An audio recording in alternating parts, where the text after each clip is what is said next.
আসসালামু আলাইকুম। সবাইকে স্বাগত জানাচ্ছি। আমি নাসরুল ইসলাম তন্ময়। শুরুতে বিআরবি কেবল সংবাদ শিরোনাম।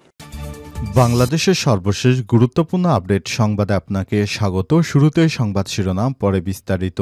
শুরুতেই জানাব, জাতিসংঘ মহাসচিবের সঙ্গে সেনা প্রধানের সাক্ষাৎ। বাংলাদেশে সফররত জাতিসংঘ মহাসচিব অ্যান্টনিও গুতেরেসের সঙ্গে সৌজন্য সাক্ষাৎ করেছেন বাংলাদেশ সেনাবাহিনী প্রধান জেনারেল ওয়াকারুজ্জামান। আজ বাংলাদেশ সেনাবাহিনীর ভেরিফাইড ফেসবুক পেজে তথ্য জানানো হয়েছে। এরপর জানাব, গণপরিষদের মাধ্যমে সংবিধান সংস্কার করতে হবে বললেন নাহিদ ইসলাম। গণপরিষদের মাধ্যমে সংবিধান সংস্কার করতে হবে বলে জানিয়েছেন জাতীয় নাগরিক পার্টি এনসিপির আহ্বায়ক নাহিদ ইসলাম। তিনি বলেছেন, অন্যথায় সংসদের সংবিধান সংস্কার টেকসই হবে না। বাংলাদেশের ইতিহাস থেকেও এটি দেখতে পাই। এদিকে দ্রুত সংস্কার শেষে নির্বাচন নিয়ে আলোচনা হয়েছে বললেন মির্জা ফখরুল। জাতিসংঘ মহাসচিবের সঙ্গে বৈঠক। রাজধানীর হোটেল ইন্টারকন্টিনেন্টালে জাতিসংঘ মহাসচিব অ্যান্টনিও গুতেরেসের সঙ্গে গোলটেবিল বৈঠকে উপস্থিত ছিলেন জাতীয় ঐক্যমত্য কমিশনের সদস্যরা, বিভিন্ন রাজনৈতিক দলের নেতারা। সেখানে বিএনপির পক্ষ থেকেও বলা হয়েছে, দ্রুত সংস্কার শেষে নির্বাচন দিতে হবে, সংস্কার ছাড়া নির্বাচন নয়। এবারে জানাবো, মাগুরায় শিশু আসিয়ার বাড়িতে জামাতের আমির ৯০ দিনের মধ্যেই ধর্ষকের বিচার ও রায় কার্যকর দেখতে চাই। মাগুরায় আলোচিত শিশু আসিয়া খাতুনের কবর জিয়ারত ও দোয়া মাহফিলে যোগ দিয়ে আসিয়ার বাড়িতে যান বাংলাদেশ জামাত ইসলামের আমির। এদিকে এবার ঈদ শপিংয়ে ভারতে যাচ্ছে না বাংলাদেশিরা। মাথায় হাত কলকাতার ব্যবসায়ীদের। প্রতিবছর ঈদের আগে বাংলাদেশ থেকে প্রচুর মানুষ কলকাতায় শপিং করতে যায়। এতে হাজার হাজার কোটি টাকা ব্যয় করে আসে বাংলাদেশের সাধারণ মানুষ। তবে এবার শেখ হাসিনা পালিয়ে যাওয়ার পর ভারতের সরকার বাংলাদেশিদের নিরাপত্তার কথা বলে ভিসা দিচ্ছে না। এতে কলকাতায় যাচ্ছে না বাংলাদেশিরা। কলকাতার ব্যবসায়ীদের মাথায় হাত। এতে অন্তত ৩০,০০০ কোটি টাকা বাংলাদেশের সাশ্রয় হচ্ছে। এবং সর্বশেষ জানাবো, ফুটপাত দখল করে ব্যবসা করলে লাইসেন্স বাতিল বলল ডিএনসিসি। আমরা অনেক জায়গায় দেখেছি ফুটপাত দখল। অনেক গ্যারেজ মালিক ফুটপাত ও রাস্তা ব্যবহার করে মোটরসাইকেল ও গাড়ি ওয়াশ করে। অনেক দোকানদাররা দোকানের সীমানার বাইরে গিয়ে ফুটপাত ব্যবহার করে ব্যবসা করছেন। তাদের সতর্ক করে দিচ্ছি, আপনারা ফুটপাত দখলমুক্ত করে দিন। ঈদের পরে আমরা অভিযান পরিচালনা করব। কেউ ফুটপাত দখল করে সাধারণ মানুষকে কষ্ট দিলে তারপর তার লাইসেন্স বাতিল করা হবে। প্রিয় দর্শক, এতক্ষণ শুনছিলেন সংবাদ শিরোনাম, এবারে বিস্তারিত। তবে তার আগে বন্ধুরা, অনুরোধ থাকবে সংবাদটিতে একটি লাইক দিন।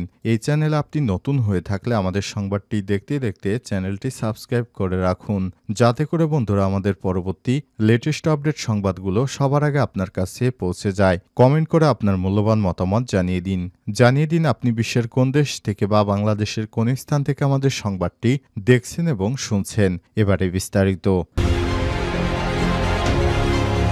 জাতিসংঘের মহাসচিবের সঙ্গে সেনাপ্রধানের সাক্ষাৎ। সফররত জাতিসংঘের মহাসচিব অ্যান্টনিও গুতেরেসের সঙ্গে সৌজন্য সাক্ষাৎ করেছেন সেনাবাহিনী প্রধান জেনারেল ওয়াকারুজ্জামান। আজ বাংলাদেশ সেনাবাহিনীর ভেরিফাইড ফেসবুক পেজে তথ্য জানানো হয়েছে। সৌহার্দ্যপূর্ণ এই বৈঠকে পারস্পরিক কুশল বিনিময়ের পাশাপাশি জাতিসংঘের মহাসচিব জাতিসংঘ শান্তিরক্ষা মিশনে বাংলাদেশের সশস্ত্র বাহিনীর পেশাদারিত্ব ও দক্ষতার প্রশংসা করেছেন এবং শান্তিরক্ষীদের গুরুত্বপূর্ণ অবদানের জন্য আন্তরিক কৃতজ্ঞতা প্রকাশ করেছেন। আজ জাতিসংঘ মহাসচিব বাংলাদেশকে সর্বাত্মক সহযোগিতার প্রতিশ্রুতি দিয়েছেন। আবারও তিনি সেনাবাহিনীকে বাংলাদেশকে স্থিতিশীল পরিস্থিতির জন্য সেনাবাহিনীর যে বেসরকারি প্রশাসনকে সহায়তা করছে এর জন্য সেনাবাহিনী প্রধানকে জাতিসংঘের মহাসচিব আন্তরিক ধন্যবাদ জানিয়েছেন। তিনি বলেছেন, দেশকে অরাজক পরিস্থিতি থেকে উদ্ধার করে সেনাবাহিনী গুরুত্বপূর্ণ ভূমিকা পালন করেছে। সেনাবাহিনী প্রধান যে দায়িত্বপূর্ণ কাজ করেছে তার জন্য তিনি প্রশংসার দাবিদার। জাতিসংঘের মহাসচিব বলেছেন, আমরা রোহিঙ্গাদের খাদ্য নিরাপত্তার বিষয়ে অন্তর্বর্তীকালীন সরকারের প্রধান উপদেষ্টাকে আমরা প্রতিশ্রুতি দিয়েছি। আমরা বাংলাদেশে রোহিঙ্গাদের আশ্রয় দেয়া এবং তাদের খাদ্য নিরাপত্তার বিষয়ে বিশ্বকে আহ্বান জানাবো, তারা যেন বাংলাদেশকে সর্বাত্মক সহযোগিতা করে। সাক্ষাৎকালে সেনাবাহিনী প্রধান জাতিসংঘ মহাসচিবকেও বাংলাদেশে সফরের জন্য ধন্যবাদ জানিয়েছেন। তার সফর বাংলাদেশের ইতিহাসে একটি ইতিহাস হয়ে থাকবে। গণপরিষদের মাধ্যমে সংবিধান সংস্কার হবে বললেন নাহিদ ইসলাম।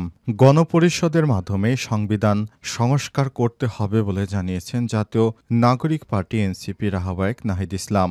তিনি বলেছেন, অন্যথায় বাংলাদেশের সংবিধান সংস্কার টেকসই হবে না। বাংলাদেশের ইতিহাস থেকে এটি দেখতে পাচ্ছি। শনিবার 15 মার্চ দুপুরে ঐক্যমত কমিশন ও রাজনৈতিক নেতাদের সঙ্গে জাতিসংঘ মহাসচিব অ্যান্টোনিও গুতেরেসের বৈঠক শেষে সাংবাদিকদের এই কথা বলেছেন তিনি। বৈঠকের বিষয়ে নাহিদ ইসলাম বলেছেন, 5 আগস্ট পরবর্তী বাংলাদেশের গণতন্ত্র যে একটি সংস্কার প্রক্রিয়ার মধ্য দিয়ে যাচ্ছে সেটাই বৈঠকে তুলে ধরা হয়েছে। সংস্কার কমিশনের প্রধানেরা তাদের নিজ নিজ সংস্কার প্রতিবেদন, সারসংক্ষেপ পরিকল্পনা তুলে ধরেছিল। রাজনৈতিক দলের প্রতিনিধিরা সংস্কার বিষয়ে তাদের দলীয় অবস্থান তুলে ধরেছেন। এ সময় তিনি বলেছেন, জাতীয় নাগরিক পার্টি মনে করে জনগণের কাছে বর্তমান সরকারের অন্যতম প্রতিশ্রুতি হল বিচার ও সংস্কার। মৌলিক সংস্কারের ভিত্তি এই সরকারের সময়ে তৈরি হয়ে করতে হবে। পাশাপাশি জনগণের কাছে সংস্কারের যে প্রতিশ্রুতি, সংস্কারের বিষয় সরকার যে প্রতিশ্রুতি দিয়েছে সে বিষয়টিও তুলে ধরেছেন নাহিদ ইসলাম। সংস্কার বিষয়ে এনসিপির অবস্থান তুলে ধরে নাহিদ ইসলাম বলেছেন, আমরা মনে করি গণ অভ্যুত্থান পরবর্তী যে পরিপ্রেক্ষিতে সরকার গঠিত হয়েছে, সংস্কার এবং বিচার মৌলিক সংস্কারের ভিত্তিতে এই সরকারকেই সময় করতে হবে। জুলাই সনদের সইয়ের মাধ্যমে সব রাজনৈতিক দলকে এ বিষয়ে ঐক্যমত পোষণ করতে হবে। দ্রুত সংস্কার শেষে নির্বাচন নিয়ে আলোচনা হয়েছে বললেন মির্জা ফখরুল ইসলাম। জাতিসংঘ মহাসচিবের সঙ্গে বৈঠক। রাজধানীর হোটেল ইন্টারকন্টিনেন্টালে জাতিসংঘ মহাসচিব অ্যান্টোনিও গুতেরেসের সঙ্গে গোলটেবিল বৈঠকে উপস্থিত ছিলেন জাতীয় ঐক্যমত কমিশনের সদস্য ও বিভিন্ন রাজনৈতিক দলের নেতারা। শনিবার 15 মার্চ দুপুর 1টায় রাজধানীর শাহবাগে হোটেল ইন্টারকন্টিনেন্টালে এই বৈঠক অনুষ্ঠিত হয়। বৈঠকে বিএনপির পক্ষ থেকে উপস্থিত ছিলেন দলটির মহাসচিব মির্জা ফখরুল ইসলাম আলমগীর ও স্থায়ী কমিটির সদস্য সালাউদ্দিন আহমেদ। জাতিসংঘের মহাসচিব সংস্কার বিষয়ে কোনো মন্তব্য করেছেন কিনা জানতে চাইলে বিএনপির মহাসচিব মির্জা ফখরুল ইসলাম আলমগীর বলেছেন, জাতিসংঘ মহাসচিব এই ব্যাপারে কোনো কথা বলেননি, এটি আমাদের অভ্যন্তরীণ বিষয়। মির্জা ফখরুল ইসলাম বলেছেন, মূলত এখানে সংস্কারের যে কমিশনগুলো করা হয়েছে সে বিষয়গুলো জাতিসংঘ মহাসচিবকে অবহিত করা হয়েছে।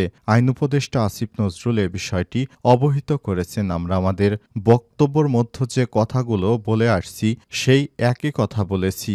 বিএনপির মহাসচিব বলেছেন, সংস্কার অবশ্যই করতে হবে। সেই সংস্কারের কথা সবার আগে বলেছে বিএনপি, কিন্তু সেই সংস্কার যত দ্রুত করা যায় সেটাই আমাদের পক্ষে ভালো। আমরা যেটা বলেছি মূলত নির্বাচন কেন্দ্রিক বিষয়গুলো সংস্কার করে ফেলা, তারপর দ্রুত নির্বাচন করা, এরপর একটি সংসদের মাধ্যমে বাড়তি সংস্কারগুলো করা। সংস্কার একটি চলমান প্রক্রিয়া, এটাই আমরা বলেছি।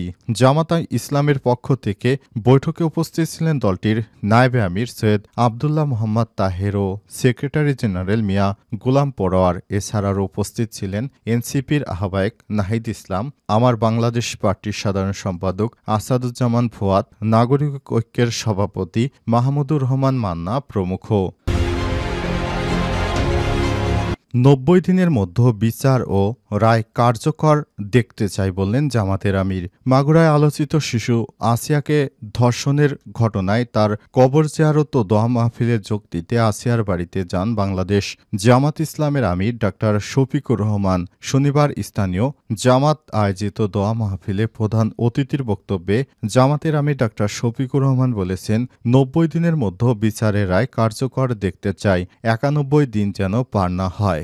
জেলা আমির অধ্যাপক এবিএম বাকেরের সভাপতিত্বে অনুষ্ঠানে বিশেষ অতিথি হিসেবে উপস্থিত ছিলেন বাংলাদেশ জামাত ইসলামের আমির ডক্টর সৈয়দ আবদুল্লাহ মোহাম্মদ তাহির, কেন্দ্রীয় নির্বাহী পরিষদ সদস্য, যশোর কুষ্টিয়া অঞ্চলের পরিচালক মোহাম্মদ মোবারক হোসাইন, জেলা শ্রমিক ফেডারেশনের সভাপতি মোহাম্মদ ইব্রাহিম বিশ্বাসের সঞ্চালনায় বক্তব্য রাখেন জেলা জামাতের সাবেক আমির ও যশোর কুষ্টিয়া অঞ্চলের সহকারী পরিচালক আব্দুল মতিন, জেলা সেক্রেটারি অধ্যাপক সাইদ আহমেদ বাচ্চু, শ্রমিক নেতা অধ্যাপক মশিউর রহমান, জেলা জামাত অমুসলিম নেতা উত্তম কুমার বিশ্বাস প্রমুখ। প্রমুখ। এ সময় বাংলাদেশ জামাত ইসলামের আমির আরও বলেছেন, দেশে যে হারে অনাকাঙ্ক্ষিত ঘটনা ঘটছে প্রত্যেকটিকে বিচারের আওতায় নিয়ে আসতে হবে। বিচারহীনতার সংস্কৃতি বাংলাদেশে চালু হয়েছে আরও ১৭ বছর আগ থেকে। এই বিচারহীনতার কারণেই অপরাধীরা বিভিন্ন অপরাধ করতে সাহস পায়। যদি বিচার করা হয় তাহলে কেউ অপরাধের মধ্যে যাবে না।